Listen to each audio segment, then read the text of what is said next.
గణేశ శారదాభ్యో నమ. వాగ్బలం ప్రేక్షకులకు నమస్కారం.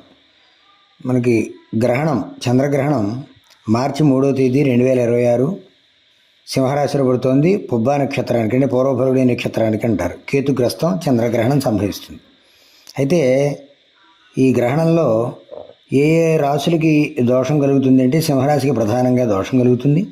అలాగే సింహరాశి నుంచి చతుర్థమైనటువంటి వృశ్చికానికి, అలాగే సింహరాశికి అష్టమైనటువంటి మీనానికి కూడా కొంత ప్రభావ దోషం కనపడేటువంటి అవకాశం ఉంది. ఇంతేకాకుండా ఈ 10వ నక్షత్రం, అలాగే 19వ నక్షత్రం, 10వ నక్షత్రం 19వ నక్షత్రాలు ఏవైతే ఉన్నాయో వాటికి కూడా దోషాలు ఉంటాయి అని ముందు వెనుక ఉండేటువంటి ఆ నక్షత్రాలకు కూడా దోషం కలుగుతుంది.